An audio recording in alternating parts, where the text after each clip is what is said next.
मोक्षमार्गस्य नेतारं वेतारं कर्मभूभृताम् ज्ञातारं विश्वतत्त्वानां वन्दे तद्गुणलब्धये वन्दे तद्गुणलब्धये। दशक्षण महापर्व 2015 का ये प्रसंग ब्रैम्पटन नगर में तत्वार सूत्र के संदर्भ में हम लोग चर्चा कर रहे हैं। प्रतिदिन एक एक अध्याय के बारे में चर्चा की जा रही थी और इसी क्रम में कल तक हम 2 अध्यायों की चर्चा कर चुके हैं और आज तीसरा अधिकार तत्वार सूत्र का तीसरा अध्याय यह प्रसंग प्राप्त है।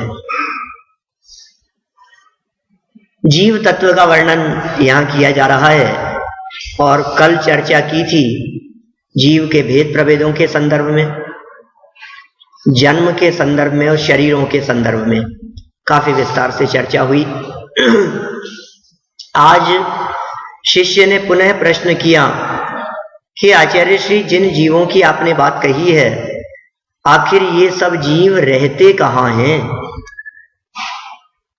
तो वो क्षेत्र बतलाने के लिए माने क्षेत्रात्मक चर्चा इस तीसरे अध्याय में है। इसमें प्रारंभ तो किया है नरक से और फिर चर्चा की है मध्य लोक, मनुष्य लोक और फिर तिर्यंश भी कहां कहां तक रहते हैं। ये पूरी चर्चा इस तीसरे अध्याय के अंतर्गत आएगी। सूत्रों के अनुसार ही चलेंगे। हम बंधे हैं अपने विषय से, जो विषय यहाँ इसमें आ रहा है हम उसी विषय की चर्चा कर पाएंगे।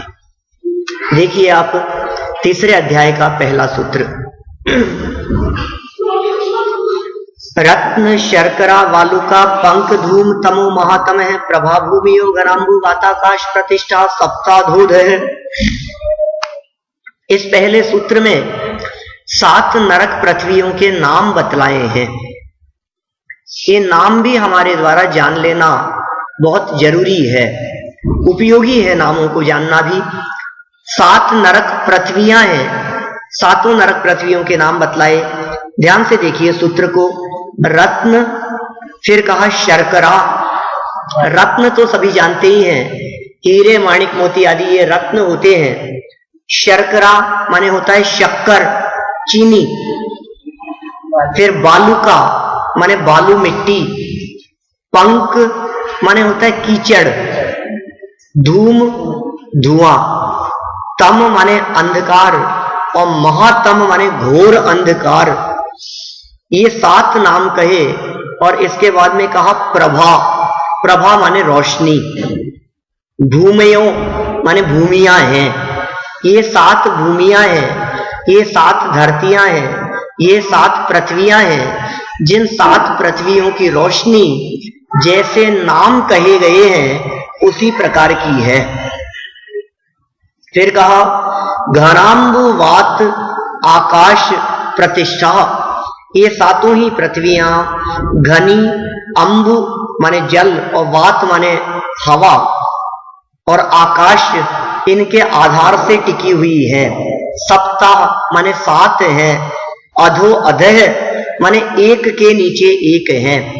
इस सूत्र में 7 नरक पृथ्वियों की चर्चा की गई जिन्हें 7 नरक के नाम से जाना जाता है और उन 7 नरकों के नाम भी यहां बतलाए गए। यदि इनके नाम पता न हो तो कभी कभी कुछ गड़बड़ी भी हो जाती है। एक बार एक महात्मा जी इसी तरह व्याख्यान प्रवचन करके बाजार में जा रहे थे, अपने कुटिया की तरफ जा रहे थे और रास्ते में उन्होंने एक महिला को समझ लीजिए आलू के ठेले पर या नॉनवेज की दुकान पर कुछ भाव ताव करते हुए देखा। वह महिला उन महात्मा जी के प्रवचन में सामने बैठी थी। वे पहचान गए, एकदम ये क्या कर रही है, इतना पाप का काम। तुरंत उसे कहा कि अरे अम्मा जी आप क्या करते हैं, क्या रत्न प्रभा जाने की तैयारी है? रत्न प्रभा जानते हैं आप लोग? ये पहले नरक पृथ्वी का नाम है रत्न प्रभा। 7 नरकों में से पहले नरक का नाम है रत्न प्रभा। महात्मा जी ने बड़े विकल्प से कहा कि अरे तुम क्या कर रही हो, क्या रत्न प्रभा जाने की तैयारी कर रही हो? और बहुत विनम्र शब्दों में उस महिला ने हाथ जोड़ करके कहा कि अरे महात्मा जी कैसी बात कर रहे हैं, रत्न प्रभा जैसी जगह पर तो आप जैसे महात्मा ही जा सकते हैं। तो जिन्हें नाम का पता न हो उन्हें ऐसा भ्रम भी हो जाता है। ये 7 ही नरक पृथ्वियां ये नरक की रोशनियों को और वहां के प्रकाश को बतलाने वाली है, जो एक के नीचे एक हैं। माने रत्न प्रभा पहली पृथ्वी है जो फर्स्ट नंबर पर है, फिर शर्करा प्रभा दूसरी पृथ्वी है जो उसके नीचे है, फिर तीसरी पृथ्वी उसके नीचे। इस तरह 7 ही पृथ्वियां एक के नीचे एक हैं। देखिए दूसरा सूत्र, इन नरक पृथ्वियों पर कुछ बिल बने हुए हैं। बिल नारकियों के रहने के स्थान हैं, जैसे चूहों के बिल होते हैं, जैसे सर्प के बिल होते हैं, ऐसे जानवरों के जो बिल होते हैं, इसी तरह से बिल नारकियों के रहने के लिए भी वहां बने हुए हैं। उनकी संख्या का चित्रण इस दूसरे सूत्र में किया गया है। तासु 30 पंचविंशति पंचदश दश त्रिपंचौनेक नरक शत सहस्त्राणि पंचचैव यथाक्रमम संस्कृत का सूत्र है।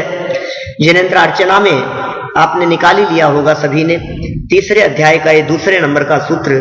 तासु मतलब होता है उनमें, माने उन पृथ्वियों में। 30 माने 30, पंचविंशति माने 25, पंचदश माने 15, फिर 10 माने 10, 3, पंचौनेक, पंच न्यून एक में 5 कम।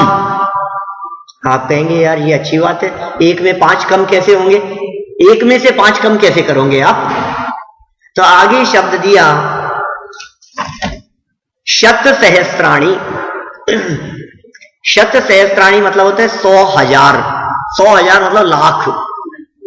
ये जितनी बातें कही है ये सब लाख लाख के बारे में कही है।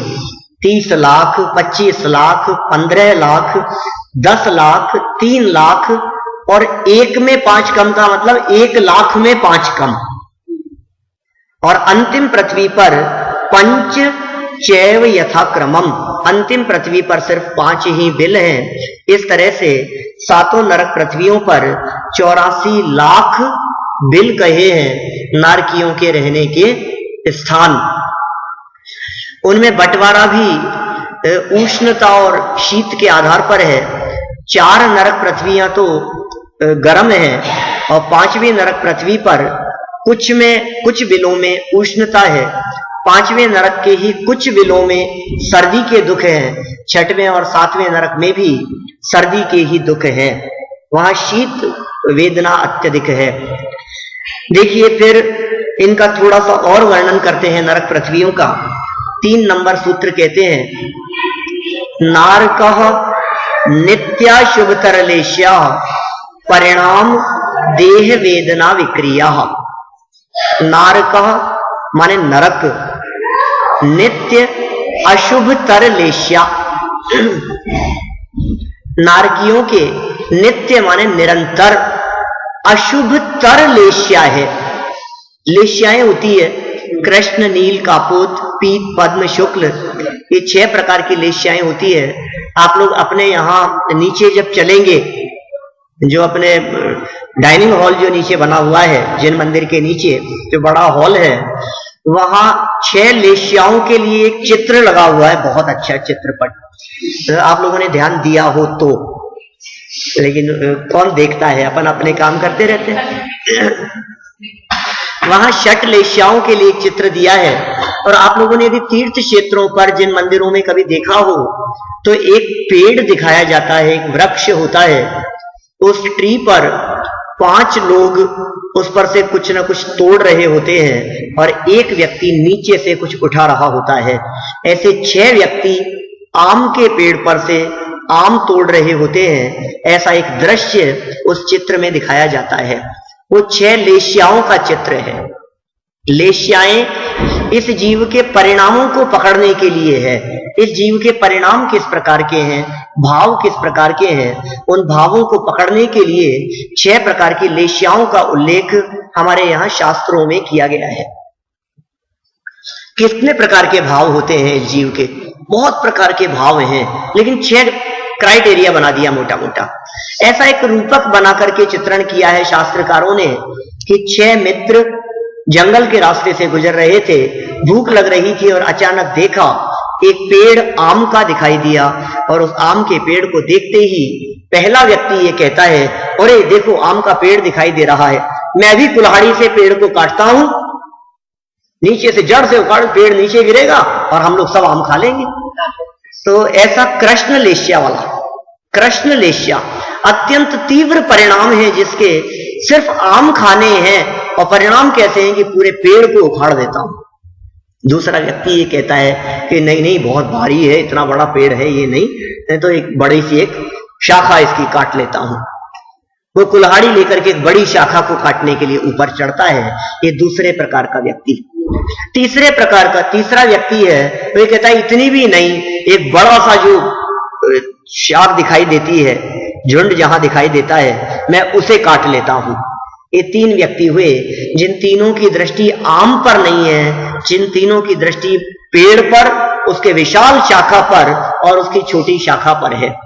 चौथा व्यक्ति थोड़ा सा परिणाम मंद है, और वो ये कहता है कि क्या कर रहे हो, जिस जगह पर आम ही आम हो उन्हें तोड़ो ना। तो आम के झुंड को तोड़ने की बात करता है, लेकिन कच्चे पक्के सब मिक्स क्या। और 5वां व्यक्ति ये कहता है कि इन सबको तोड़ने से क्या होगा, खाना तो हमारे को पक्के आम है, कच्चे आम को खाने से तो खट्टे हैं, तो मीठे मीठे जो आम हैं मैं सिर्फ उन्हें तोड़ लेता हूं। और अंतिम 6वां व्यक्ति ये कहता है कि अरे भैया हम लोग 6 लोग हैं, कितना खाएंगे, ये पके हुए आम जो टूटकर नीचे गिर गए हैं उनसे ही हम अपना पेट भर सकते हैं। तो ये परिणाम किसके किस प्रकार हैं, इस तरह से 6 भागों में उन्हें बांटा। कृष्ण लेश्या का परिणाम अत्यंत तीव्र परिणाम है, और शुक्ल लेश्या का परिणाम बहुत मंद परिणाम है। कृष्ण, नील, कापोत, पीत, पद्म और शुक्ल, ये 6 कलर के आधार पर इन 6 लेश्याओं का वर्णन शास्त्रकारों ने शास्त्रों में किया है। यहां नरक गति के जीवों का वर्णन करते हुए कह रहे हैं, नित्य अशुभतर लेश्या, नारकी जीवों की लेश्याएं बहुत अशुभ होती है, मार दो, बचना नहीं चाहिए। ऐसे हिंसा के परिणाम, काटने मारने के परिणाम, लड़ाई झगड़े के परिणाम उन नारकी जीवों के बराबर बने रहते हैं। तो नित्य अशुभतर लेश्या, परिणाम, देह और विक्रिया, ये सब अशुभ ही होती है। शरीर भी अशुभ है, विक्रिया भी अशुभ होती है। अत्यंत वेदना को वे नारकी जीव वहां नरक में रहते हुए भोगते रहते हैं। यह बात यहां तीसरे सूत्र में कही गई। फिर आगे बढ़कर के कहते हैं कि स्वयं तो दुखी है, अपने परिणामों से दुखी है, अपने शरीर से दुखी है, वहां के वातावरण से दुखी है, लेश्या आदि के कारण दुखी है। लेकिन इतना ही नहीं, परस्परोदीरित दुःखाः, परस्परोदीरित दुःखाः, परस्परोदीरित दुःखा मतलब एक दूसरे को भी दुख देते रहते हैं। कैसी स्थिति बन गई, स्वयं तो दुखी है ही, वे एक दूसरे को दुख और देते रहते हैं, एक दूसरे को मारते पीटते रहते हैं, एक दूसरे को परेशान करते रहते हैं। ये परस्परोदीरित दुःखः, एक दूसरे को दुख देना। फिर कह रहे हैं इतना ही नहीं, एक दूसरे को दुख देते हो वहां तक तो ठीक है, आगे 5वें सूत्र में कहते हैं अत्यंत संक्लेश परिणाम वाले असुर कुमार जाति के देव, वे भी 4थे नरक के पहले तक वहां जाकर नारकियों को आपस में लड़ाते भिड़ाते हैं। 5वां सूत्र है संक्लिष्टा सुरोदीरित दुखाश्च प्राक चतुर्थ्याः, संक्लिष्टा सुरोदीरित दुखाश्च प्राक चतुर्थ्याः। संक्लिष्टा माने संक्लेश परिणाम वाले, असुरोदीरित असुर कुमार जाति के देव, दुखाः दुख भोगते हैं, दुख देते हैं। प्राक माने पहले पहले तक, चतुर्थ्या माने चौथी पृथ्वी के, माने चौथी पृथ्वी के पहले पहले तक, माने तीसरे नरक तक। असुर कुमार जाति के देव होते हैं, नीचे ही रहते हैं, इस पृथ्वी के नीचे। जहां हम लोग रहते हैं इस पृथ्वी के नीचे रत्न प्रभा के 3 हिस्से हैं, खर भाग, पंख भाग और अबहुल भाग। उसमें खर और पंख भाग में ये भवनवासी और व्यंतरवासी देव रहते हैं। संकलेश परिणाम वाले, अत्यंत परिणाम संकलेश होते, मजा आता है उनको लड़ा भिड़ा करके, लड़ाते हुए देख करके। तो देखते हैं, भिड़ाते हैं, कुछ का कुछ कहते हैं। वो कहते हैं ये इसने तुम्हारे साथ ऐसा किया था, देखो याद करो पिछले भाव में इसने ऐसा किया था। या ऐसी बातों को जब याद करते हैं तो आपस में दुखी होते हैं, खेद खिन्न होते हैं। वे स्वयं ही क्रूर परिणामी है, खुद ही अपने आप में ऐसे हैं। और फिर ऊपर से भड़काने वाले और मिल गए तो उनकी कषाएं और अधिक तीव्र हो जाती है। इस तरह से वे परस्पर में लड़ते झगड़ते रहते हैं। तो फिर साहब यदि इतने अधिक दुखी हैं तो वे मर क्यों नहीं जाते? मरते नहीं, आत्महत्या क्यों नहीं कर लेते? यहां तो जो व्यक्ति ज्यादा दुखी होता है वो आत्महत्या कर लेता है, ऐसा दिखता है अपने को। तो कहा नरक गति के जीवों में आत्महत्या करने की फैसिलिटी नहीं है। जितनी आयु होती है वो पूरी की पूरी आयु उन नारकी जीवों को भोगनी ही पड़ती है। ऐसा कह सकते हैं, भुगतनी ही पड़ती है, भोगनी ही पड़ेगी जितनी आयु लेकर के जाएंगे। तो फिर आयु कितनी होती है? 10, 20, 25 साल होती होगी, 50, 100 साल होती होगी कि नहीं? उनकी आयु कितनी होती है यह बतलाने के लिए उमा स्वामी आचार्य देव ने आगे 6 नंबर का सूत्र दिया है।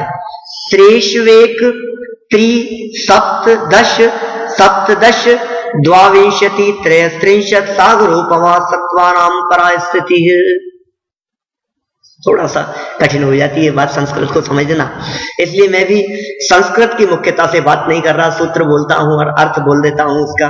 जैसे एक एक शब्द को देखिए, त्रेषु उनमें एक, त्रेषु एक माने एक, फिर त्रि माने 3, सप्त माने 7, 10 माने 10, फिर सप्तदश माने 17, फिर नहीं द्वाविंशति माने 22, फिर त्रयस्त्रिंशत् माने 33, सागरोपमा सागर, सागर उपमा सागरोपम, सत्वानाम स्थिति, परा स्थिति, ये उत्कृष्ट स्थिति है उनकी, उन नारकी जीवों की।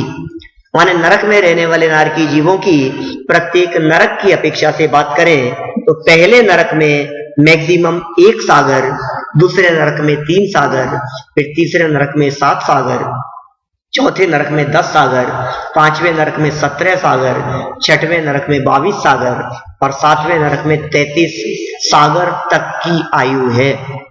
आप ये पूछेंगे, आपको ऐसा लगता होगा कि ये सागर क्या चीज है? सागर तो सागर ही है भाई, सागर के बारे में क्या कहें? समुद्र जैसा होता है सागर। ये सागर आसानी से हमारे को इस सागर की बात समझ में नहीं आती, गले नहीं उतरती सागर की बात, क्योंकि जब हम सागर की चर्चा करते हैं, वैसे तो सागर की चर्चा इतनी विस्तृत है, इतनी विशाल है कि यदि मैं अभी सागर की चर्चा करने लगूं तो पौन घंटा 1 घंटा आसानी से सागर की चर्चा करते हुए ही निकल जाए। लेकिन मुझे नहीं करनी है इतनी विस्तार से चर्चा। हाँ, यदि आप लोगों ने कभी सुनी हो तो मैं याद जरूर दिला देता हूं। वो एक लंबा चौड़ा गड्ढा करते हैं, बहुत बड़ा गड्ढा, और फिर उस गड्ढे में उत्तम भोगभूमि के भेड़ के बच्चे के बाल, ऐसे बाल जिस बाल का दूसरा टुकड़ा नहीं हो सके, ऐसे छोटे छोटे से बालों से उस गड्ढे को भर दिया जाए और वो ऐसा भरे, चक्रवर्ती की सेना घुमाकर बहुत अच्छे से भर जाए, ठोस। और फिर ऐसे कितना बड़ा गड्ढा, मैं तो उसकी नाप वाप क्या बतलाऊं आपसे, इतना समझ लीजिए टोरंटो बराबर गड्ढा, इतनी लंबी चौड़ी साइज वाला और इतनी ही गहराई वाला, इतना ही डीप हो, और उसमें जो बाल भरे हैं वो 100 वर्षों में एक एक बाल निकालें। हे भगवान, 100 साल में एक एक बाल निकलेगा तो वो गड्ढा कब खाली हो जाएगा? लगता है तो कभी नहीं होगा साहब, कभी कैसे नहीं होगा, होगा तो सही लेकिन बहुत लंबा काल लगेगा, बहुत लंबा काल लगेगा। आपको लगता है जब वो खाली हो जाएगा तो सागर हो जाएगा? अरे नहीं भैया, अभी कहां सागर, अभी तो एक व्यवहार पल्ले हुआ है। फिर दोबारा उन गड्ढे को भरना और फिर 100 साल में एक एक बाल निकालना, क्या 2 व्यवहार पल्ले।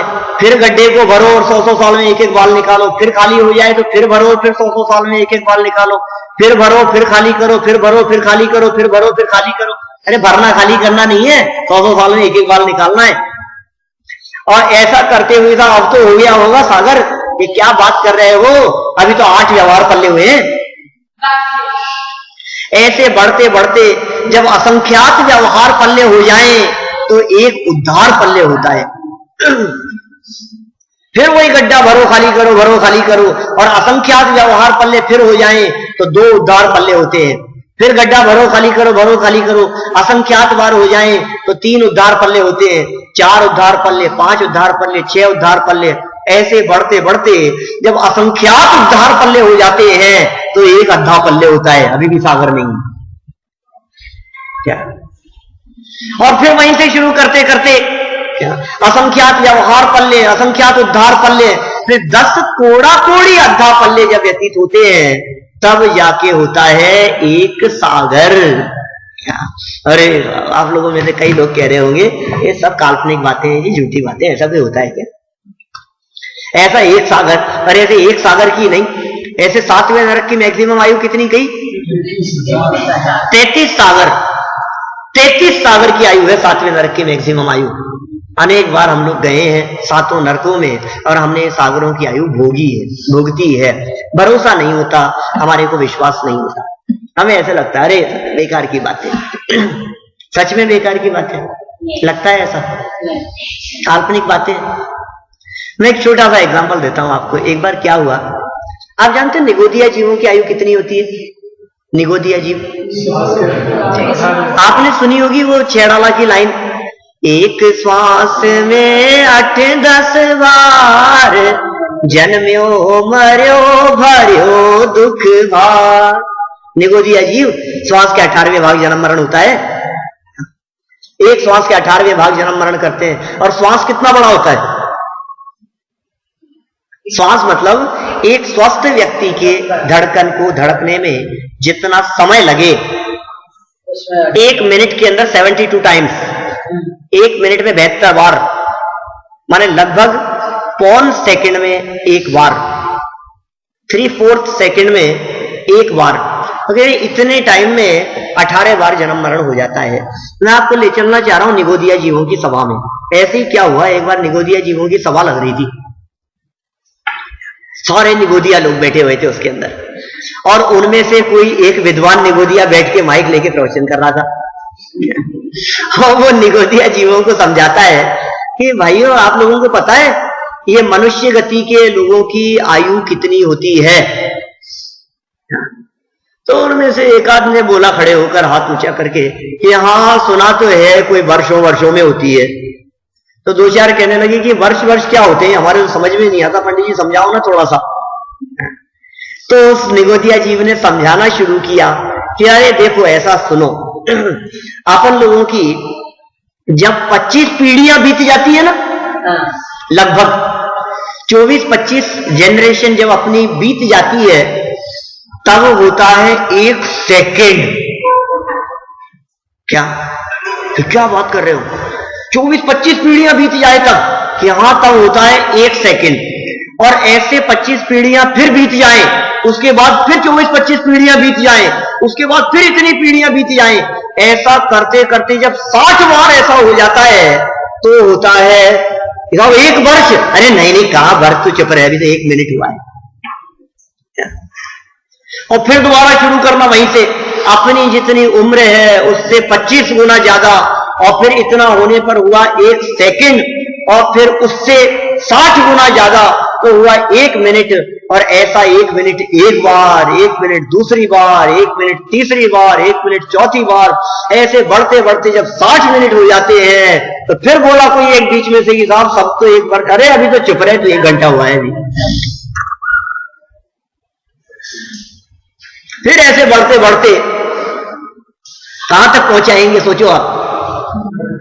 मुझे ज्यादा लंबा नहीं करना क्योंकि मुझे तीसरा अध्याय पूरा करना है। और जब ऐसे बढ़ते बढ़ते 60 मिनट की बात की, 1 घंटे की बात कही, 24 घंटे 1 दिन की बात कही, 30 दिन माने 1 महीने की बात कही, 1 वर्ष की बात कही, तो कुछ खड़े हो गए बीच में और बोलने लगे अरे सब गप्पे हैं, झूठी बातें हैं। ऐसा कोई होता है क्या? इतनी उम्र कोई हो सकती है क्या? क्या लगता है आपको? आप लोगों का क्या कहना है इस संबंध में? निगोदिया जीवों की सभा में यदि आप वहां पहुंच करके आप दूर से सुन रहे हो तो आप क्या कहेंगे? यार इन लोगों को भरोसा ही नहीं हो रहा है, मैं तो जी रहा हूं 80-100 वर्ष तक। बस ठीक ऐसी ही स्थिति है। देवगति के जीव, नरक गति के जीव सागरों की आयु को भोगते हैं और जब मनुष्यों को देखते हैं तो लगता है इतनी इतनी सी आयु है। और मनुष्य गति के जीव जब आपस में चर्चा करते हैं तो देवों और नारकियों की सागरों तक की आयु के संदर्भ में उनको भरोसा नहीं होता, विश्वास नहीं होता। ये सागरों की आयु वे नारकी जीव भोगते हैं, भुगतते हैं, तकलीफ और कष्ट पाते हैं। आगे 3 दिन बाद में जब हम 6वें अध्याय की चर्चा करेंगे तो आगे यह भी बतलाएंगे कि ये जीव नरक में क्यों जाता है, उसके कारणों की चर्चा भी करेंगे। कर्मों की चर्चा करेंगे, कर्माश्रमों की चर्चा करेंगे। 6वें अध्याय में आएगी वो चर्चा। आज तो तीसरा दिन है अपने 10 लक्षण धर्म का। खैर इतना सब वर्णन जब किया जा रहा था तो शिष्य ने पूछा साहब आप तो छोड़ो जी, कहां नरकों की बातें लेकर के बैठ गए, आप तो अपनी बातें बताओ कुछ मध्य लोक की। हम लोग कहाँ रहते हैं इस धरती पे, और जीव कहाँ रहते हैं, कहाँ कहाँ है, क्या पोजीशन है। तो उस बात को बतलाने के लिए उमा स्वामी आचार्य ने आगे 7 नंबर का सूत्र लिखा इसी तत्वार सूत्र के 3रे अध्याय में। जम्बू द्वीप लवणोदादय शुभ नामानो द्वीप समुद्रा। जम्बू द्वीप लवणोदादय शुभ नामानो द्वीप समुद्रा। ठीक है, बोल सकते हैं आप लोग सब साथ में?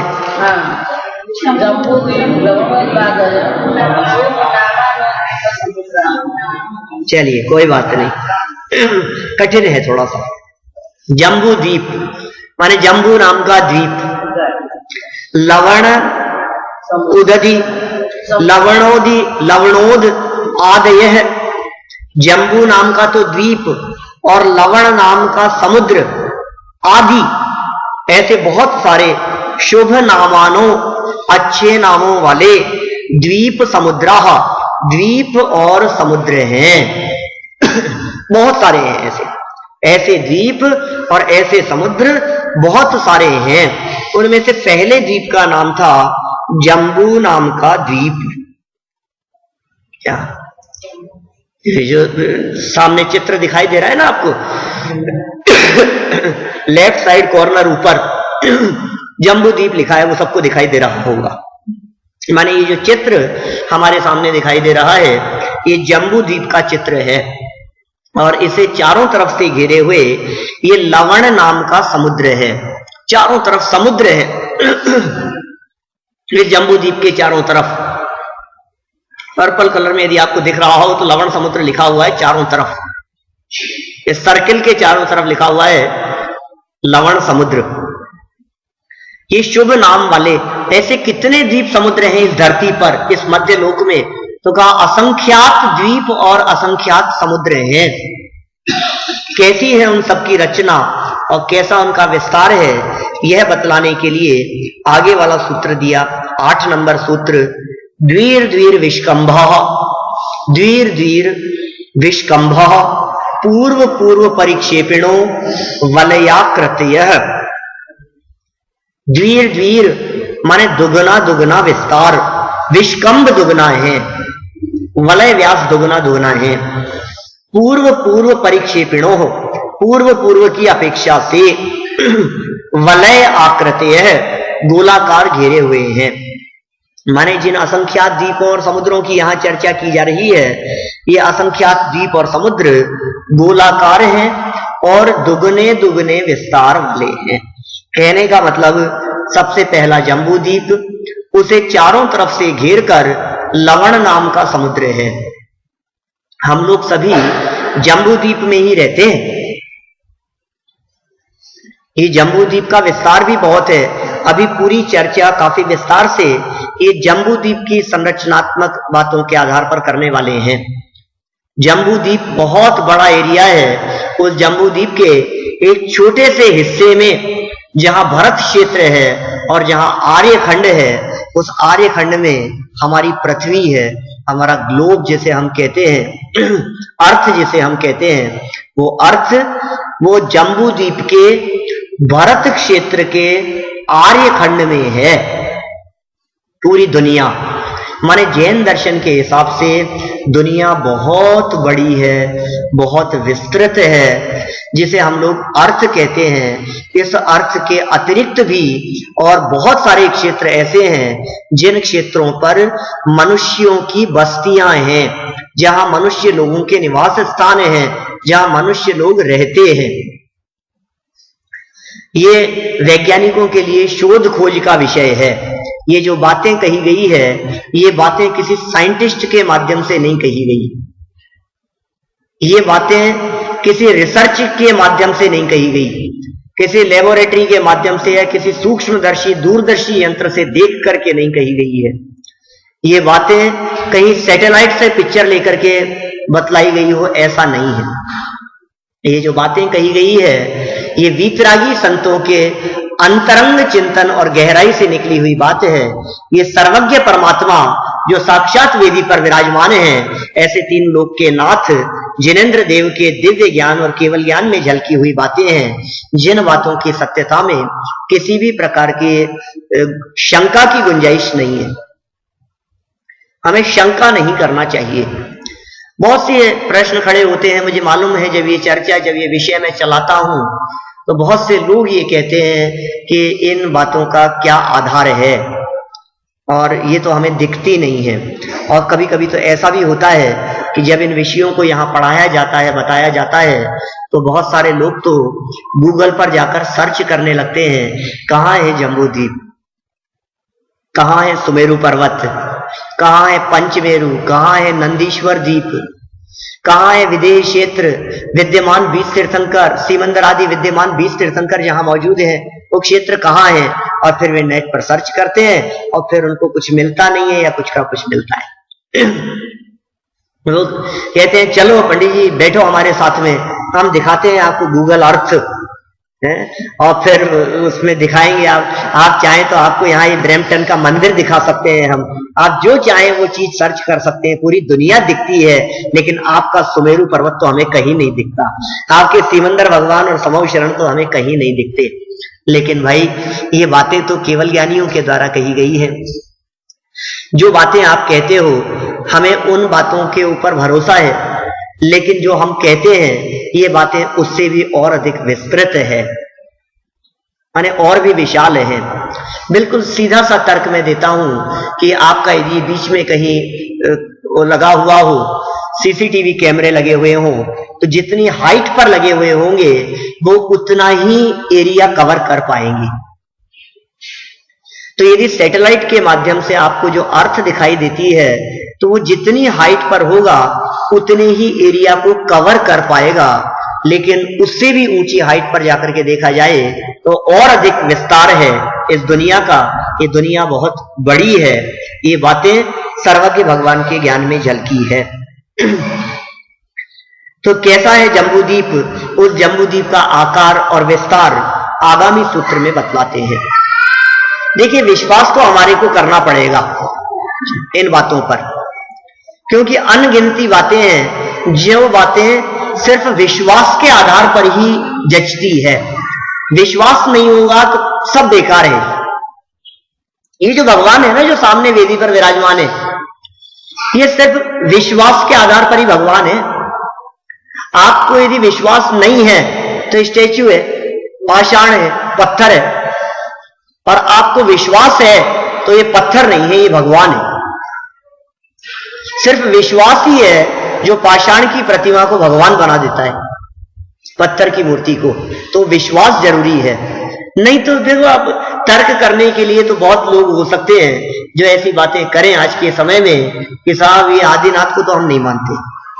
देखो, हमारी जो हिस्ट्री है ना, इतिहास, वो इतिहास ऋषभ देव को नहीं मानता, और हम तो हिस्ट्री के स्टूडेंट हैं, तो हम तो नहीं मानते था आपके आदिनाथ को। हाँ, महावीर को तो मानते हैं, क्योंकि महावीर को इतिहास मानता है, और कुछ इतिहासकार पार्श्वनाथ को भी मानते हैं। आप सिद्ध करके बतलाओ कि एक कोड़ा कोड़ी सागर पहले ऋषभ देव नाम के तीर्थंकर हुए थे। 84 लाख पूर्व की उनकी आयु थी। 500 धनुष का उनका शरीर था। 500 धनुष इट मीन्स 3/4 किलोमीटर, इतनी हाइट थी ऋषभ देव भगवान की। आदिनाथ भगवान वेदी पर विराजमान है, पहले तीर्थंकर। 1 किलोमीटर की इनकी हाइट थी। आप बिलीव कर सकते हैं इस बात पर? भरोसा होता है आपको? आप कहते हैं नहीं नहीं नहीं नहीं होता। हाँ, 2-1 स्टेप में पहुंच जाते होंगे, और क्या। मतलब हमें भरोसा नहीं होता ना, देखो, इन बातों के ऊपर विश्वास नहीं होता है। यार ये तो इम्पॉसिबल है, इतना बड़ा कोई आदमी हो। लेकिन भाई, ये कोड़ा कोड़ी सागर पहले की बात कर रहे हैं। आप काल क्रम से यदि घटते हुए चलते हुए देखें, यदि उसी हिसाब से, तो ऋषभ देव की यदि 500 धनुष की हाइट थी, तो आदित्यनाथ भगवान की 450 धनुष की थी। 50 लाख करोड़ सागर बाद में हुए। फिर संभवनाथ भगवान तीसरे नंबर के तीर्थंकर, उनकी और कम रह गई, और धीरे धीरे घटते हुए यदि हम महावीर भगवान तक आते हैं। अभी अपन ने पार्श्वनाथ भगवान की पूजन की थी। 9 हाथ तन्नत उन्नत तन विराजे, 9 हाथ का शरीर था, मतलब 11-12 फीट, 14 फीट के आसपास, 15 फीट के आसपास की उनकी हाइट थी, 9 हाथ की। और महावीर भगवान की 7 हाथ की रही। 2500 वर्ष पुरानी बात कर रहे हैं। अवसर्पणी काल चल रहा है, हर चीज डे बाय डे कम होती जा रही है, हीनता को प्राप्त होती जा रही है। हमारी शक्ति, हमारी सामर्थ्य, हमारी योग्यता, हमारी memory power day by day कम हो रही है। आज के 20 साल पहले, 15 साल पहले आपको जितने टेलीफोन नंबर, मोबाइल नंबर याद थे, अब कोई नए याद ही नहीं होते हैं याद कुछ। वही नंबर याद है जो उस जमाने के याद है। क्यों? क्योंकि अब तो बस सेव होते हैं, वही नाम से निकालते हैं, तुरंत निकल जाता है। नंबर याद करने का इतना काम है। हमारी बुद्धि कमजोर होती जा रही है, स्मरण शक्ति कमजोर होती जा रही है, शारीरिक क्षमताएं कमजोर होती जा रही है। तो पहले पुराने समय में था ऐसा सब कुछ। और ये तो डायनासोर की जो अवशेष मिले हैं, उनको देख करके तो ये सिद्ध होती है बात। अभी मैं था अल्बर्टा में, यहां से पहले 1 वीक वहां का था कार्यक्रम। तो अल्बर्टा के अंदर ड्रम हेलर जगह है ना, जहां डायनासोर के अवशेष बहुत ज्यादा मात्रा में मिलते हैं। मेरे को ऐसा बतलाया, मतलब वहां तो ऐसा है कि थोड़ी सी खुदाई करो और कहीं ना कहीं वो डायनासोर के अवशेष मिलते हैं। 3-3 मंजिल की जिनकी हाइट थी वो लोग, ऐसे डायनासोर, उनके अवशेष मिले हैं। तो वे थे कि नहीं? मुझे तो ऐसा लगता है कि हजारों साल पहले ऐसे कुछ यदि होंगे, और यदि वो ऋषभ देव के काल तक की यदि हम बात करते हैं, तो मैं निश्चित तौर पर कह सकता हूं कि उस जमाने की छिपकलियां होगी वो लिजार्ड। क्या इतनी बड़ी बड़ी विशाल तो थे, मिल रहे हैं ना ये सब। मैं इन बातों को सिद्ध कर सकता हूं, तर्क की कसौटी पर सिद्ध कर सकता हूं, ठीक है ना। यदि फिर भी यदि आपको भरोसा नहीं हो, तो मेरे साथ आप व्यक्तिगत तौर पर बैठ करके चर्चा कर सकते हैं। अभी समय अपने पास में सीमित है, अपने को आगे भी सूत्रों को पढ़ना है, लेकिन मैं बिल्कुल इस तरह आपके दिलो दिमाग में बैठा सकता हूं इन सब बातों को कि आप विश्वास करने लगे कि ये सब था, ऐसा हुआ था। मैं ज्यादा पुरानी बात नहीं करता, महाराणा प्रताप के काल में चले जाओ आप, 400 साल पहले। अकबर और महाराणा प्रताप के काल में चले जाएं, आप उदयपुर जाएं, वहां उनके जो बने हुए हैं, समझ लीजिए स्थान है, क्षेत्र हैं, उनके किले हैं, जिन जगहों पर जो उनके पुराने सामान रखे हुए हैं, आज उनके कपड़ों को देखते हैं तो अपने को लगता है कितनी हाइट थी उनकी। उनके जो वो रखे हुए भाले वगैरह वहां जो रखे हैं, आप उनको हिला नहीं सकते, इतना वेट है उनमें। उन भालों को वे अपने एक हाथ से उठाते थे और घोड़े पर बैठकर एक हाथ से घोड़ा चलाते हुए वो दौड़ते थे। आप सोचो जरा उनकी शक्ति कितनी थी। 400 साल पुरानी बातें सिर्फ। तो डे बाय डे ये सब चीजें कम हो रही है। आज हमारी हड्डियां ऐसी हो गई, थोड़ा सा टक्कर मारते हैं और कांच जैसे तड़क जाती है, टूट जाती है। नहीं है ऐसी पोजीशन। चलिए, बात कर रहे थे हम यहां विश्वास के संदर्भ में। विश्वास जरूरी है। जम्बूद्वीप की रचना किस प्रकार की है, जम्बूद्वीप की संरचना कैसी है, उसका आकार प्रकार कितना बड़ा है, 9 नंबर के सूत्र में बतलाया है। तन मध्य, तन मध्य मतलब उन सब के बीच में, मतलब मध्य लोक के बीच में। मेरु नाभिर वृत्तो, मेरु पर्वत जिसकी नाभि है, मेरु पर्वत जिसका सेंटर है, वृत्त गोलाकार, योजन शत सहस्त्र विष्कंभो, विष्कंभ मीन्स डायमीटर, जिसका डायमीटर कितना है, योजन शत सहस्त्र, शत माने 100 और सहस्त्र माने 1000, 100,000 इट मीन्स 1 लाख, 1 लाख योजन जिसका डायमीटर है, ऐसा जम्बू द्वीप है, जम्बू नाम का द्वीप है। माने जो ये चित्र हमारे सामने दिखाई दे रहा है, यह जम्बू द्वीप एक कोने से दूसरे कोने तक यदि हम देखें तो यह जम्बू द्वीप 1 लाख योजन विस्तार वाला है। और उसमें सुमेरु नाम का पर्वत मेरु नाभिर वृत्तो बिल्कुल सेंटर में नाभि के समान मौजूद है। यह भी 1 लाख योजन ऊंचाई वाला है। अब इस जम्बू द्वीप में और क्या क्या है, इस दुनिया में और क्या क्या है, ये थोड़ी बहुत बात आगामी सूत्रों में करते हैं। देखिए आप लोग, ये आज तो चर्चा यही चलने वाली है पूरी। क्या आज अपना जो ये तत्वार सूत्र का 3रा अध्याय है ना, ये 3रे अध्याय में पूरी यही चर्चा करेंगे। फिर कल 4थे अध्याय में चर्चा करेंगे देवगति के जीवों के बारे में, देवों की स्वर्गों की चर्चा होगी। और परसों 5वें अध्याय में चर्चा होगी पुद्गल धर्म अधर्म आकाश काल, इन द्रव्यों की। फिर उसके नेक्स्ट डे माने 6वें दिन चर्चा करेंगे कर्मों की, कर्म कितने हैं, कौन कौन से हैं, कर्म कैसे बंधते हैं, कौन से परिणामों से होते हैं। फिर 7वें दिन चर्चा की जाएगी व्रतों वगैरह के संदर्भ में, पुण्याश्रमों के बारे में। फिर कर्म बंधन प्रकृतियों के संदर्भ में 8वें दिन। तो ये अलग अलग दिनों में अलग अलग चर्चाएं हो रही है। मतलब ऐसा नहीं है कि आज जो चर्चा हो रही है यही चर्चा पिछले 2 दिनों में हुई है और ये चर्चा आगे भी होगी। जैसा अध्याय उमा स्वामी आचार्य ने लिखा है उसी अनुसार अपन चर्चा कर रहे हैं। 10 नंबर का सूत्र 7 क्षेत्रों के नाम बतलाए हैं। यह जम्बूद्वीप 7 भागों में विभक्त है। भरत हेमवत हरिविदेह रम्यक हैरण्यवत ऐरावत वर्षः क्षेत्राणि। माने यह जम्बूद्वीप, भरत नाम सुना है सभी ने भरत का, हेमवत ये दूसरा क्षेत्र है, फिर हरि क्षेत्र, और विदेह यह नाम भी आप लोगों ने सुना है, विदेह क्षेत्र, रम्यक क्षेत्र, हैरण्यवत क्षेत्र, और फिर कहा ऐरावत, ऐरावत का नाम भी शायद सुना होगा, है ना, ऐरावत क्षेत्र। वर्षः क्षेत्राणि, ये वर्ष कहते हैं जगह को, ये सब क्षेत्र हैं। माने ये कुल मिलाकर 7 क्षेत्र हैं इस पूरे के पूरे जम्बूद्वीप में। कि साहब ये जो 7 क्षेत्र हैं, तो इन 7 की कोई विभाजन रेखा होगी, कोई बाउंड्री होगी, कुछ 7 को कैसे आपने बांटा, ये 7 हो गए। माने ये सब एक दूसरे से अलग अलग हैं कुछ, हाँ हाँ है ना।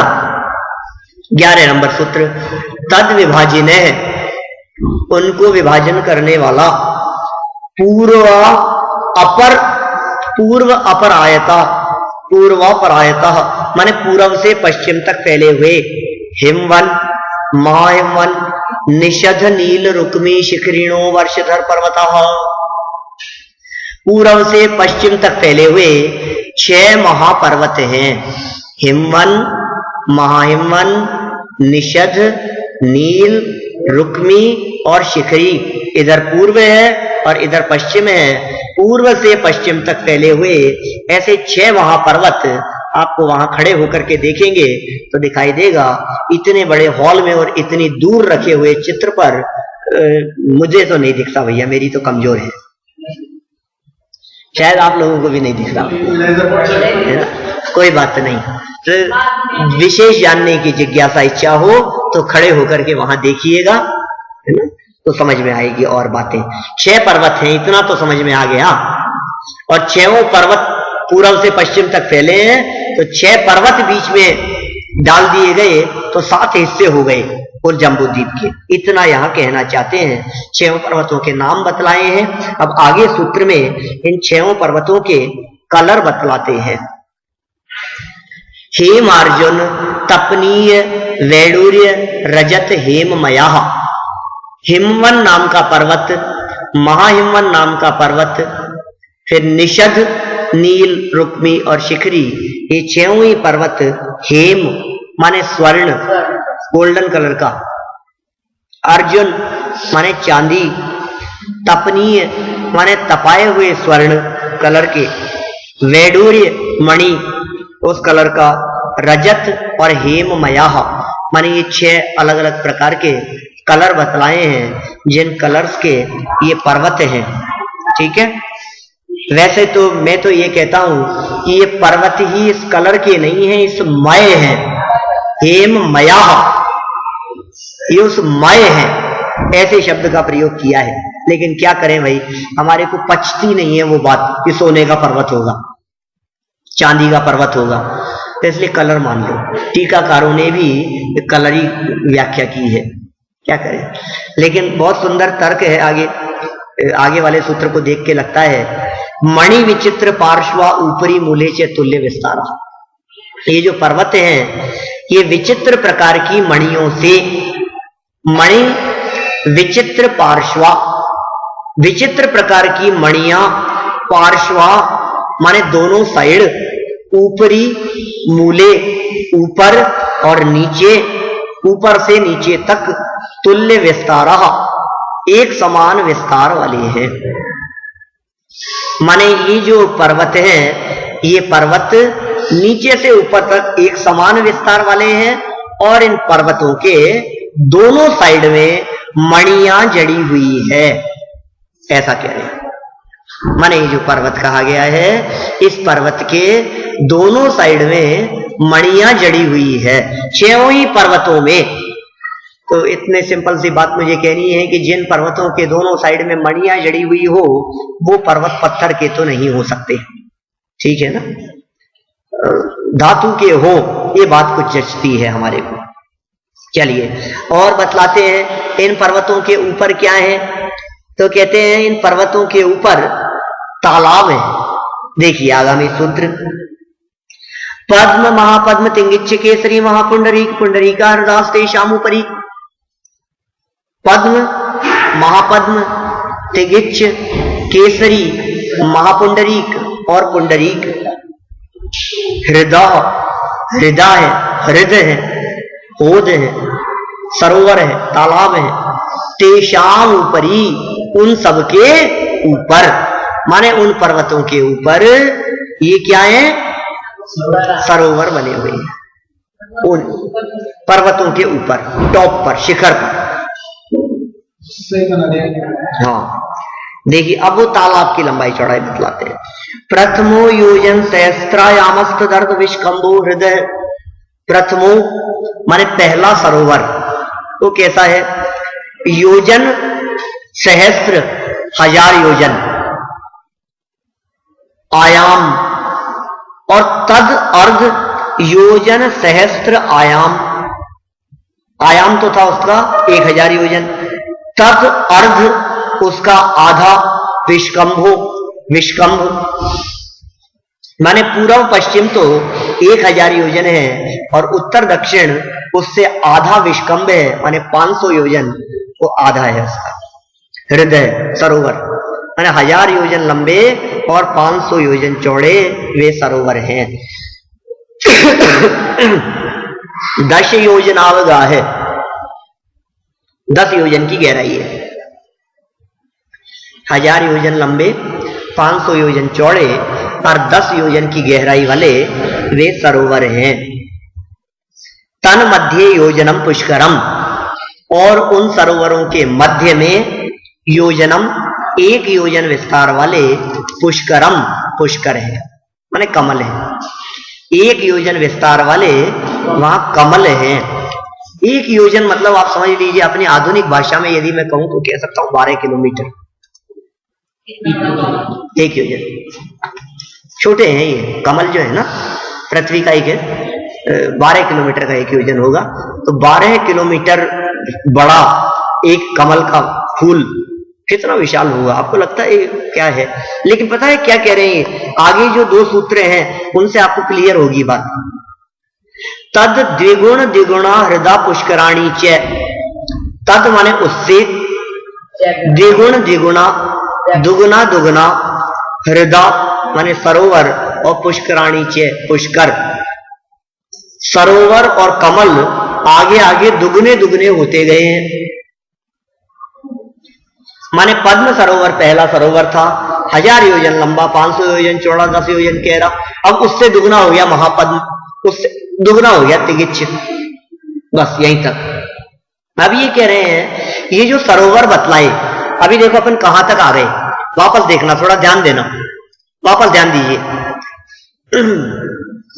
3 लोक आपने देखे, ऐसी एक रचना होती है पुरुषाकार, जैन प्रतीक कहा जाता है ना, जैन सिंबल जिसको कहते हैं।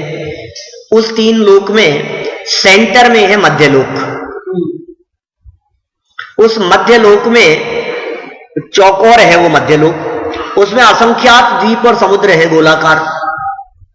उनमें से पहला द्वीप, अब इनलार्ज करते जा रहे हैं अपन उसको, है ना, अंदर बढ़ते जा रहे हैं, उसको और इनलार्ज किया तो सेंटर में दिखा पहला द्वीप, जम्बू द्वीप।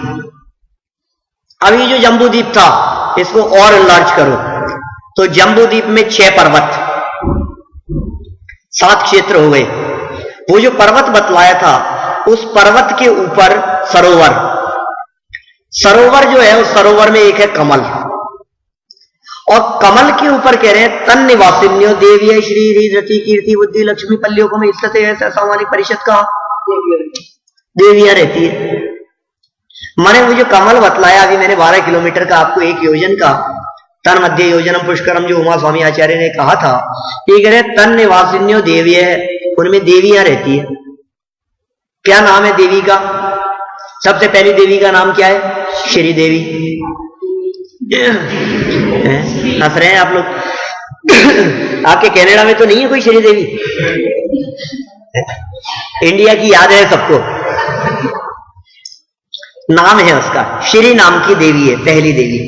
दूसरी है ह्री, तीसरी है धृति, चौथी है कीर्ति, 5वीं है बुद्धि और 6वीं है लक्ष्मी। ये 6 देवियां हैं, क्योंकि 6 पर्वत थे, 6 पर्वतों के माथे पर 6 सरोवर थे, 6 सरोवरों में कमल थे और उन कमल में वे देवियां रहती है। ठीक है, 6 देवियों के नाम अलग अलग हैं। वे देवियां जिस भवन में महल में रहती है उन सब की आयु है पल्योपम स्थित है, 1 पल्ले की आयु है। सागरों में नहीं है आयु, सागर तो बहुत बड़ा होता है, पल्ले बहुत छोटा है, तो पल्योपम स्थित है, पल्ले मात्र की आयु है। ठीक है, ससामानिक परिषद का, सामानिक आदि के जो देव हैं उनके साथ में परिषद जाति के देव, सामानिक देवों के साथ में वे देवियां वहां रहा करती है। 6 पर्वत, हाँ, 6 पर्वतों पर सरोवर, सरोवरों में कमल और कमल में देवियां रहती है। भवन बने हुए हैं, कमल अपने जैसे नहीं है, ये वनस्पति का एक नहीं है, कमल भी पृथ्वी का एक है, पृथ्वी के बने हुए हैं, मतलब ठोस है, भवन बिल्डिंग जैसे बने हुए हैं और उनमें रहती हैं वो देवियां, परिवार सहित रहती हैं। लग रही है ना काल्पनिक बातें? ऐसा ऐसा लग रहा है ना, ये कैसी दुनिया होगी, कैसा होगा, ऐसा सब हो सकता है क्या? कोई जच नहीं रहा है, ऐसा ऐसा भी हो सकती है, ऐसी भी दुनिया होगी, है बिल्कुल ऐसी दुनिया है, क्योंकि हमारी तो दुनिया बहुत छोटी सी है भाई, कूप मेंढक जैसी दशा है हमारी, तो कुएं के मेंढक जैसी दशा है। मुझे तो इतना सा बतला दीजिए कि आज के 200-400-500 साल पहले, 1000 साल पहले, 2000 साल, 5000 साल पहले मान लो आप, जिस समय भारत की खोज नहीं हुई थी उस समय भारत था कि नहीं? जिस समय अमेरिका की खोज नहीं हुई थी उस समय अमेरिका था कि नहीं? क्या बात कर रहे हो आप? खोज ही नहीं, कैसे था? आप विश्वास करेंगे? मानो बहन, आपने तो इंडिया नहीं देखा ना, क्या है कि नहीं है? भरोसा है आपको? है भरोसा? अरे इसलिए भरोसा है कि आया हूं ना इंडिया से।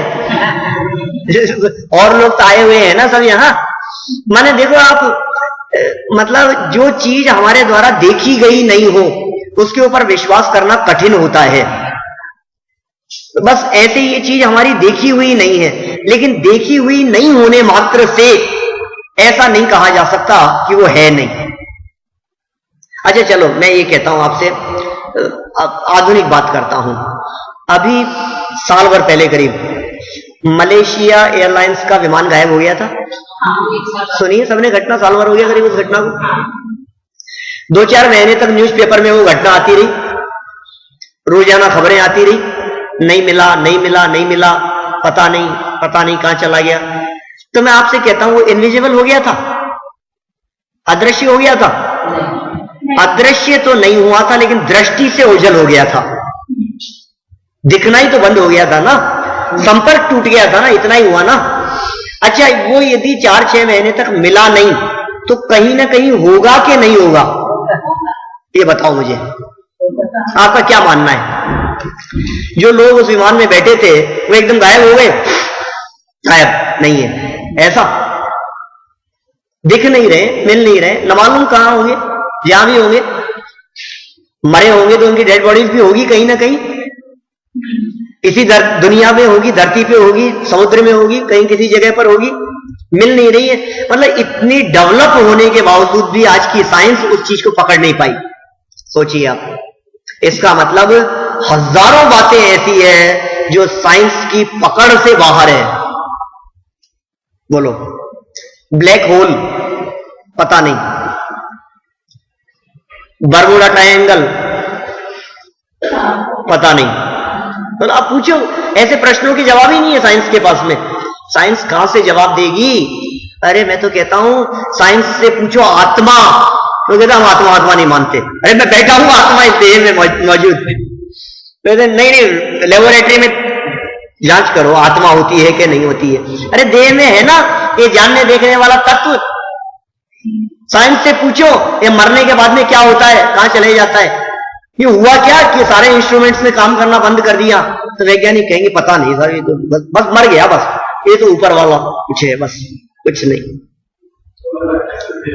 इसका मतलब हम जो साइंस की बात करते हैं, बहुत सारी बातें ऐसी भी है जो साइंस से बाहर, परे है, उससे बाहर है, उससे ऊपर है ना।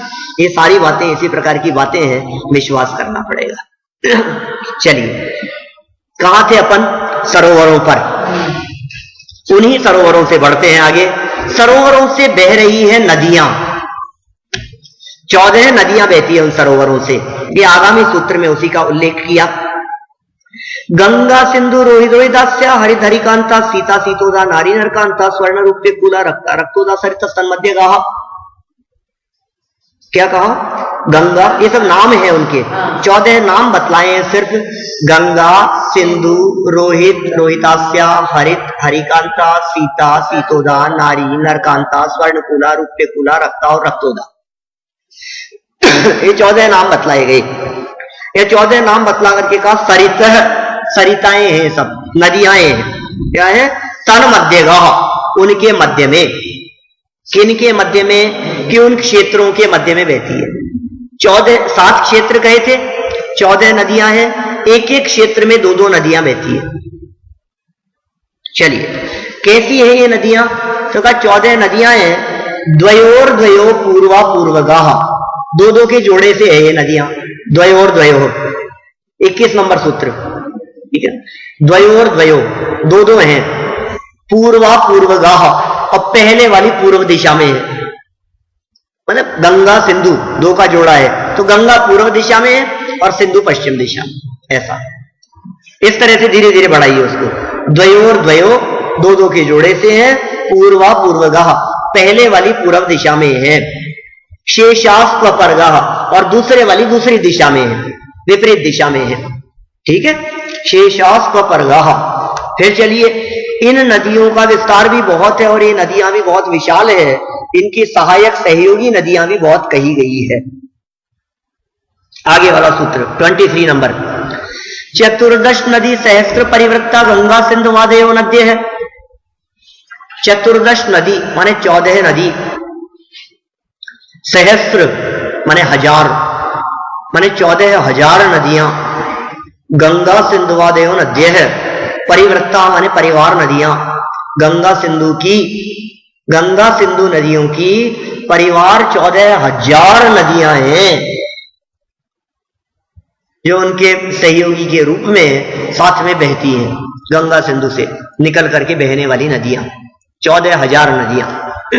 फिर आगे और दुगनी कर दी गई। चलिए ज्यादा विस्तार नहीं करेंगे, हम आ जाते हैं इन सबसे लौटकर भरत क्षेत्र की तरफ, जहां हम लोग रहते हैं। हम लोग कहां रहते हैं? भरत क्षेत्र में। बोलते हैं ना अपन, जब महार्घ बोलते हैं अपन, मैं देव श्री अरिहंत पूजू सिद्ध पूजू चाहूं सो, और अंत में महार्घ चढ़ाते समय बोलते हैं जम्बूद्वीपे भरत क्षेत्रे आर्यखंडे टोरंटो नामनी नगरे। मंत्र सुना है आप लोगों ने कभी कान में? जम्बूद्वीपे भरत क्षेत्रे आर्यखंडे, तो जम्बूद्वीप तो ये जो सामने दिख रहा है गोला, और भरत क्षेत्र इसके 7 क्षेत्रों में से एक क्षेत्र है, वो है भरत क्षेत्र। और उस भरत क्षेत्र का भी 6 खंड है। भरत क्षेत्र में आपने सुना होगा चक्रवर्ती 6 खंड को जीतता है, उन 6 में से एक है आर्यखंड, और आर्यखंड के छोटे से हिस्से में है अपनी दुनिया, अर्थ। ठीक है, तो अर्थ में अपनी बिल्डिंग कहां है? उसमें है अपनी जमींदारी, अपनी जमीन जायदाद है कहीं अपनी संपत्ति? बोलो, एक डॉट रख सकते हैं इस इतने बड़े नक्शे में कहीं अपनी संपत्ति के लिए? अरे अपनी दुनिया के लिए एक डॉट रखा हुआ है, आप कहां संपत्ति के लिए डॉट रखने की बात कर रहे हो? अरे इसे इतने दुनिया के नक्शे में हमारी संपत्ति तो छोड़ो, हमारे नगर के लिए तक एक डॉट रखने की जगह नहीं है क्या? हम कौन सी संपत्ति और कौन से उसके ऊपर अभिमान किए बैठे हैं, किसका गर्व कर रहे हैं हम? ये पूरे के पूरे 6 खंड का शासक होता है चक्रवर्ती सम्राट, 6 खंड को जीतने वाला। पूरे भरत क्षेत्र का राजा था भरत चक्रवर्ती, ऋषभदेव के बेटे पहले चक्रवर्ती, जिनके नाम पर देश का नाम भारत पड़ा। और ऋषभदेव के पुत्र भरत चक्रवर्ती 6 खंड को जीत लेने के पश्चात, अब कितने बड़े सम्राट होंगे?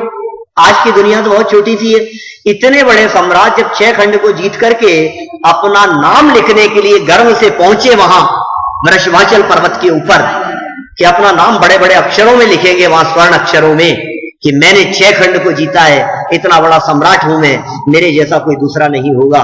तो पता है क्या हुआ? जब वे वहां पहुंचे तो चक्रवर्तियों के नामों से वो पूरी की पूरी शिला भरी हुई पाई, कि अरे तेरे जैसे अनगिनती चक्रवर्ती हो गए इस धरातल पर। जिस धरती को हम अपनी अपनी कहते हुए मरे जा रहे हैं, इस धरती को अपनी कहने वाले न मालूम हमसे पहले कितने हुए जो इस धरती पर आए और चले गए।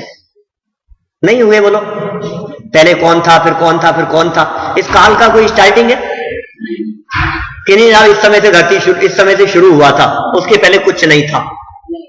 ये साइंस कुछ भी कहे, ठीक है ना, गॉड पार्टिकल की चर्चा करे और न मालूम क्या क्या दुनिया भर की बातें करें इस तरह की, ऐसा विस्फोट हुआ था और धरती बनी थी और फिर जानवरों से आदमी बन गए। मूर्खों जैसी कल्पना है। कितने सालों में बन गया होगा वो जानवर आदमी, और कितने सालों तक जिंदा रहा होगा? बंदर से आदमी बन गया। मैं कहता हूं आप एक बंदर को जिंदा रखो 100 साल 1000 साल, वो कब आदमी बन जाएगा? तो कैसी झूठी कल्पना जैसी है ना। वो ऐसा हुआ और ऐसा हो गया और फिर वो आदमी बन गया है, बंदर था फिर चिंपांजी था, ऐसा था, ये हमारे पूर्वज है। पता नहीं साइंस कौन कौन से कैसी कैसी बातें करते हैं लोग। पढ़ी होगी कभी बचपन में, कभी स्कूलों में इस तरह की कुछ बातें ऐसी पढ़ी हुई बातें, ऐसे उठपटांग बातें, न मालूम क्या क्या बातें बतलाते हैं। फिर मैं कहता हूं कि चलो कोई बात नहीं, बंदर और चिंपैंजी से यदि आदमी बन गया, मनुष्य बन गया, तो फिर ये आज चिंपैंजी बंदर क्यों दिखते हैं? ये क्यों नहीं बने? ये लोग नहीं बन पाए? अरे अब जो बंदर के वंशज हैं बंदर ही रहेंगे और जो मनुष्य के वंशज हैं मनुष्य ही रहेंगे। अनादिकाल से ऐसे ही चला आ रहा है। ये धरती अनादिकाल से अनंत काल तक रहेगी। इस सृष्टि की शुरुआत नहीं है। भरत क्षेत्र का विस्तार कितना है? कहते हैं भरत है षड्विंशति पंच योजन शत विस्तार है षट चैकोनविंशति भागा योजन से। भरत है, भरत क्षेत्र कितना बड़ा है, नाप बतलाई है उसकी, कितना बड़ा है वो भरत क्षेत्र। ये दुनिया कितनी बड़ी है, भरत क्षेत्र वाली दुनिया कितनी बड़ी है। षड्विंशति माने 26, षड माने 6, विंशति माने 20, 26, पंच योजन शत 500 योजन और साथ में माने 526, 526 योजन।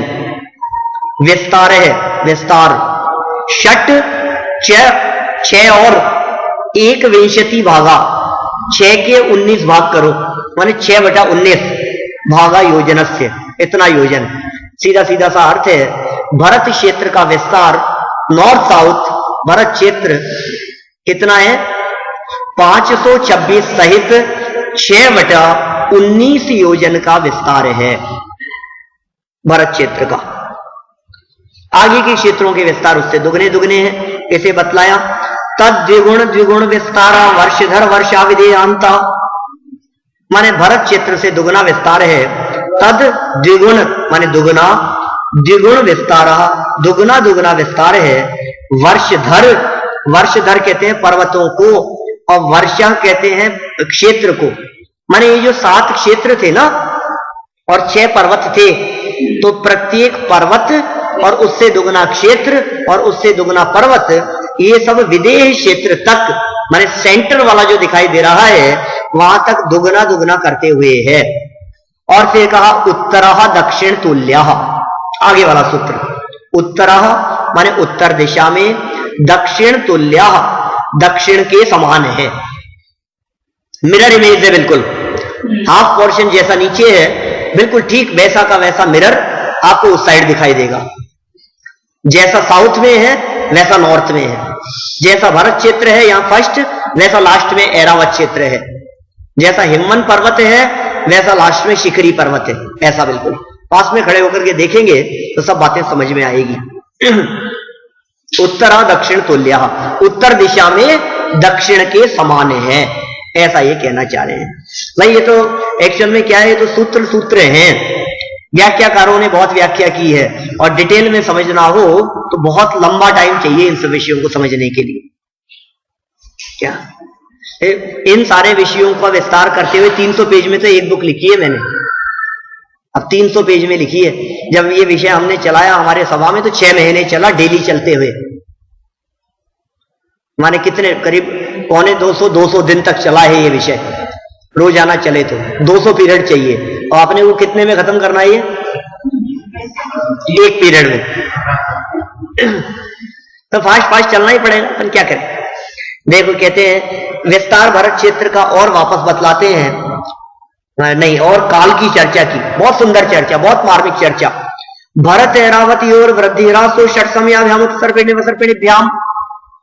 भरत और ऐरावत क्षेत्र में काल परिवर्तन होता है।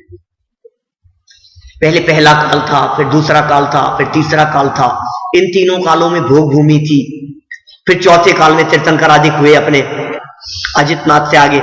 ऋषभदेव तो तीसरे काल में हो गए थे, भोग भूमि के काल में। तीसरे काल के अंत में जन्म भी हो गया था, मोक्ष भी चले गए थे 84 लाख पूर्व की आयु पूरी करके। फिर अजितनाथ से लेकर और महावीर भगवान तक सभी तीर्थंकर चौथे काल में हुए।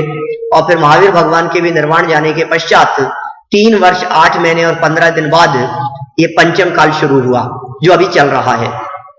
21,000 वर्ष का है ये पंचम काल। 2,500 वर्ष लगभग बीत चुके हैं, 18,500 वर्ष बाकी है। फिर छठवां काल आएगा। ये सब अवसर्पणी है, षट समयाभ्याम अवसर्पणी। ये 6 काल धीरे धीरे से गिरते हुए हैं। एक छोटी सी बुक लिखी मैंने इसके ऊपर। ये जो सूत्र है, इस सूत्र की व्याख्या करने वाली 70-72 पेज की किताब है काल चक्र के नाम से, जिसमें अवसर्पणी काल और उत्सर्पणी काल, अवसर्पणी और उत्सर्पणी नीचे और ऊपर, कि 6 काल रूप से एक चक्र किस तरह से चलता है और कौन से काल में मनुष्यों की क्या पोजीशन रहती है, भोग भूमि, कर्म भूमि, और उन सबका काफी विस्तार से उन सब में वर्णन किया गया है। तो षट समयाभ्याम 6 प्रकार से उत्सर्पणी बढ़ता हुआ और 6 प्रकार से घटता हुआ। देखो ये घटता हुआ काल चल रहा है, इसलिए अभी जो मैंने आपसे बातें कही थी थोड़ी देर पहले, जो अपनी बात हुई है कि क्या क्या घट रहा है, अब हाइट घटती जा रही है, स्मरण शक्ति घटती जा रही है, बुद्धि कमजोर होती जा रही है, ठीक है ना। बहुत सारी चीजें आज बिना कैलकुलेटर के आप छोटे छोटे से कैलकुलेशन नहीं कर पाते। मैं एक छोटा सा एग्जांपल दूं आपसे, आप अपने आप को बहुत होशियार समझते हैं ना, बुद्धिमान समझते हैं क्या। हमारे दादाजी थे नहीं, मैं तो बात बतलाता हूं, आप लोगों के दादाजी समझ लो, किसी के भी, जब वहां इंडिया में अपने दुकान पर बैठकर कपड़ा फाड़ते थे और ग्राहक जब आकर के उनसे कहता था क्या कि 1 मीटर 15 सेंटीमीटर कपड़ा चाहिए, क्या भाव है, 1 मीटर 15 सेंटीमीटर दे दो, और 28 रुपए मीटर कपड़ा है, 28 रुपीज मीटर। वो दादाजी फटाफट कैलकुलेट करके बतला देते थे और पैसा कर देते थे। आप कितने बुद्धिमान है मुझे नहीं मालूम, हमारी कैलकुलेशन और हमारा दिमाग कितना काम करता है बोलो। 1 मीटर 15 सेंटीमीटर 28 रुपीज मीटर कितने का होगा वैसा?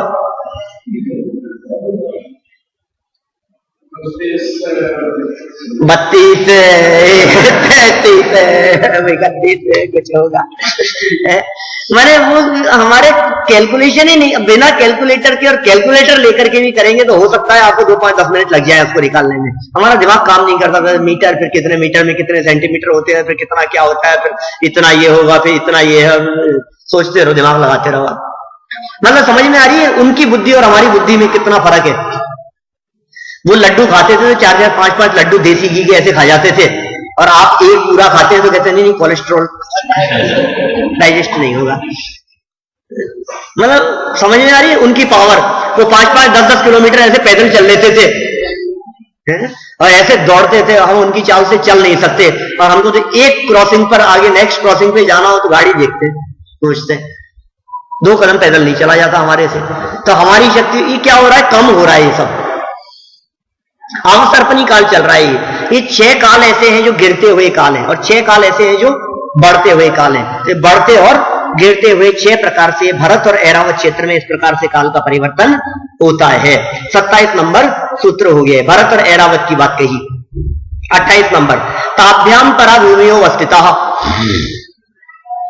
ताभ्याम परा माने इनके अतिरिक्त ये 7 जो कही ना ये भूमिया, इन 7 में एक कहा भरत और एक कहा ऐरावत, उनमें तो ये चक्र चलता है।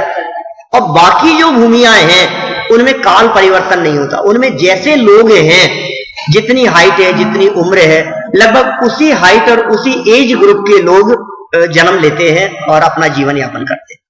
ऐसी पोजीशन वहां बनी रहती है। तो भूमियों अवस्थितः। आगे आयु कितनी है बाकी की औरों की और स्थानों पर, तो 1 2 3 पल्योपम स्थिति है हेमवतक हारिवर्षक देव कुर्व कहा। 1 पल्ले 2 पल्ले और 3 पल्ले की आयु है हेमवत क्षेत्र में, हरि क्षेत्र में और देवकुरु नामक क्षेत्र में।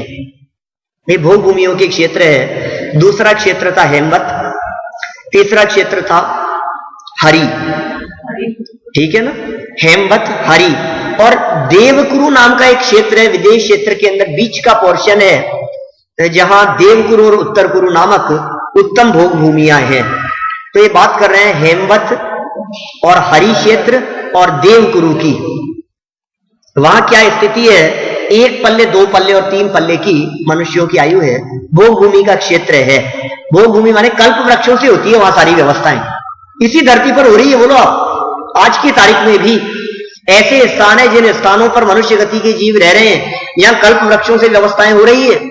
10 जाति के कल्प वृक्ष हैं, कल्प वृक्षों से भोजन मिलता है, कल्प वृक्षों से कपड़े मिलते हैं, गहने मिलते हैं, जो मांगो वो कल्प वृक्षों से मिलता है। इस धरती पर आज की तारीख में भी हैं। पल्यों कम की उनकी आयु है, मनुष्य गति के जीव है। तथोत्तरः, और सेम आयु की कैलकुलेशन उसके उत्तर दिशा में भी मौजूद है।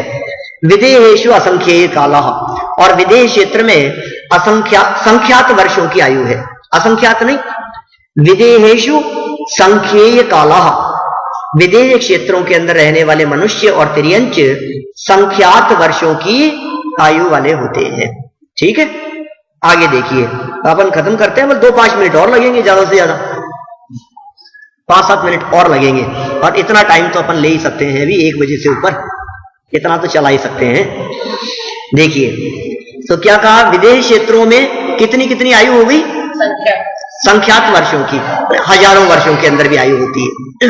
कोटि पूर्व की आयु है सिमंदर भगवान की, 1 करोड़ पूर्व की, और 1 पूर्व होता है 70,56,000 करोड़ वर्ष का 1 पूर्व। ऐसे 1 करोड़ पूर्व की आयु है सिमंदर स्वामी की। आप कहेंगे साहब इतनी, अरे अपने यही थी तीसरे काल में, चौथे काल में 84 लाख पूर्व की थी ना ऋषभ देव की आयु, तो इनकी 1 कोटि पूर्व की है। भरत क्षेत्र का विस्तार कितना बतलाया था। अब देखो, ये प्रश्न पूछते जा रहे हैं, जवाब दिए जा रहे थे, कंटिन्यू चल रहा था, ये सब बातें हो गई, विदेश क्षेत्र वगैरह की सब चर्चा हो गई। फिर शिष्य ने बीच में ही एकदम प्रश्न कर लिया कि वो आपने कोई बतलाया था ना, वो भरत क्षेत्र का विस्तार कितना था जहां हम लोग रहते हैं, वापस पूछ लिया, जवाब आ गया, भरत से विश्वकंभु जम्बूद्वीप से 90 शत भाग है। भरत क्षेत्र का विस्तार जम्बूद्वीप के विस्तार से 90 शत भाग है, 190वें भाग के बराबर है। जम्बूद्वीप का विस्तार था 1 लाख योजन, तो भरत क्षेत्र का विस्तार कितना होगा, 1 लाख डिवाइडेड बाय 190। 1 लाख को 190 से भाग देकर के देखो तो कितना आएगा, ये आप कैलकुलेटर से करते रहो, मैं कहता हूं 526 सही 6/19 योजन है, 526 सहित 6/19 योजन, इतना है, बतला दिया आचार्यों ने। अब बोलो कहां कैलकुलेटर थे इनके पास में, जंगल की गुफा में बैठा करते थे वीतरागी संत, और वहां बैठे बैठे ताड़ पत्रों के ऊपर लिखते थे। पहली क्लास भी पढ़े नहीं थे, पाठशालाओं में गए नहीं थे, लिखना पढ़ना आता नहीं था, उसके बावजूद उन वीतरागी संतों का दिव्य ज्ञान ऐसा था कि कैलकुलेशन ऐसे, और आप कैलकुलेटर पर करो तो कैलकुलेशन बिल्कुल एग्जैक्ट निकल करके आती है सामने। सोचो आप, अभी ये जो सूत्र बतलाया 32 नंबर का जो सूत्र पढ़ा है, जम्बूद्वीप से 90 शत भागे है, ये सूत्र पढ़ा ना अभी अपन ने, और इसके पहले 24 नंबर का सूत्र पढ़ा था। दोनों को मिलाओ आपस में और दोनों को कैलकुलेट करके देखो, एक जैसा निकलेगा। अब कहां कैलकुलेटर पर कैलकुलेट किया होगा उन्होंने, जम्बूद्वीप का 190वां भाग इस सूत्र में कहा, 32 नंबर के सूत्र में, 24 नंबर के सूत्र में वो संख्या ही बतला दी थी, 526 सही 6/19 योजन। 190 का भाग देते तो इतना आता है, इसका मतलब वो थी ना उनकी कैलकुलेशन बिल्कुल एक्यूरेट। ये तो हुई जम्बूद्वीप की बात। बोले आगे के जो द्वीप वगैरह हैं वो सब दुगने दुगने हैं, द्वीर धातकी खंडे, धातकी खंड इससे दुगने विस्तार वाला है। पुष्कर आर्देच और पुष्कर द्वीप भी दुगने विस्तार वाला है। पुष्कर आर्धे, आधा पुष्कर द्वीप, धातकी खंड के बराबर पुष्कर द्वीप है, वो भी उतनी ही प्रकार की रचनाओं वाला है। और प्रांग मानुषोत्तरान मनुष्या, प्रांग माने पहले पहले, मानुषोत्तरा, देखिए जम्बूद्वीप, फिर लवण समुद्र, फिर धातकी खंड द्वीप, फिर कालोदधी समुद्र, फिर पुष्कर नाम का द्वीप, और पुष्कर द्वीप आधा, तो 2.5 हो गए द्वीप, पहला जम्बू, दूसरा धातकी और तीसरा पुष्कर द्वीप आधा। आधे पुष्कर द्वीप के सेंटर में एक पर्वत है जो उसको 2 भागों में बांट रहा है, उस पर्वत का नाम है मानुषोत्तर पर्वत। मनुष्य उस पर्वत के बाहर नहीं जाते, इसलिए यहां सूत्र दिया प्रांग मतलब पहले पहले, मानुषोत्तरान, मानुषोत्तर पर्वत के पहले पहले तक मनुष्य हैं। इसका मतलब मनुष्य क्षेत्र जैन दर्शन के हिसाब से, जैन फिलॉसफी के हिसाब से 45 लाख योजन विस्तार वाला 2.5 द्वीप के बराबर है, जहां तक मनुष्य रहते हैं। संख्या पता है कितनी कही है मनुष्यों की शास्त्र में? 29 अंक प्रमाण, माने 29 डिजिट्स। 29 डिजिट्स के अंदर है मनुष्य। और अपनी इस अर्थ की पॉपुलेशन कितनी है? 7 अरब, 7 अरब के आसपास। बोलो 7 अरब मतलब कितना हो गया? 9 डिजिट, 9 डिजिट ओनली, 9 डिजिट के अंदर पॉपुलेशन है इस वर्ल्ड की। और एग्जैक्ट पॉपुलेशन कितनी है मनुष्यों की? 29 डिजिट्स में, ये जैन दर्शन कहता है। मनुष्य कितने हैं, अब कहां कहां होंगे, रिसर्च का विषय, साइंस के लिए चैलेंज की बातें। इन विषयों को पढ़ें, देखें और निकालें, खोजें, तलाशें, डेवलप करें अपने साइंस और अपनी टेक्नोलॉजी को। इनकी बातें तो झूठी हो नहीं सकती है, क्योंकि ये जो वीतरागी संत हैं, ये जो दिगंबर संत हैं, इन वीतरागी संतों के सत्य महाव्रत है, झूठ बोलने का त्याग है। मनुष्य 2 तरह के होते हैं, आर्या मलेच्छाश्च, आर्य मनुष्य और मलेच्छ मनुष्य। और भी तरह से भेद कर सकते हैं। भरत ऐरावत विदेय कर्म भूम्योन्यत्र देव कुरुत्तर कुरुभ्य है। भरत, ऐरावत और विदेह क्षेत्र में कर्म भूमियां हैं, देवकुरु उत्तर कुरु को छोड़कर। माने विदेश क्षेत्र का जो बीच का पार्ट है देवकुरु उत्तर कुरु, उसको छोड़कर भरत, ऐरावत और विदेश क्षेत्र ये कर्म भूमि कहलाती है। अच्छा, नर स्थिति परावरे त्रिपल्योपमांतर मुहूर्ते, क्या कहा? मनुष्यों की उत्कृष्ट स्थिति कितनी है, माने मनुष्यों की मैक्सिमम आयु कितनी है और मिनिमम आयु कितनी है, तो इन्होंने इस सूत्र में बतला दिया। शिष्य के पूछे जाने पर नर स्थिति माने मनुष्यों की स्थिति आयु पर, और उससे अपोजिट उत्कृष्ट और जगन्य, त्रिपल्योपम, भोग भूमि में उत्कृष्ट आयु 3 पल्ले की, और जगन्य कितनी है? अंतर मुहूर्ते, अंतर मुहूर्त आयु है। माने मनुष्य जन्म लिया, अंतर मुहूर्त में मर गया। मैक्सिमम भोग भूमि में रहे तो 3 पल्ले तक रह सकता है। फिर शिष्य ने प्रश्न किया, और तिर्यंचों की? तो बोले तिर्य योनि जानाम चे, तिर्यंचों की भी सेम पोजीशन है। तिर्यंच भी मिनिमम अंतर मुहूर्त के लिए जीते हैं और मैक्सिमम 3 पल्ले के लिए जीते हैं। फिर शिष्य ने प्रश्न किया कि साहब मनुष्य तिर्यंच की तो हुई बात, देवों की क्या पोजीशन है? बोले आज इतना ही बस, तो देवों की चर्चा कल। तो इति तत्वार्थाधिगमे मोक्ष शास्त्रे तृतीयोध्याय है। इस तरह से अपना ये तत्वार्थ सूत्र का 3रा अध्याय यहां पूर्ण हुआ। कल 4थे अध्याय में देवादि गतियों की चर्चा अपेक्षित विस्तार से करेंगे। जय बोलो आदिनाथ भगवान की जय, उमा स्वामी आचार्य की जय।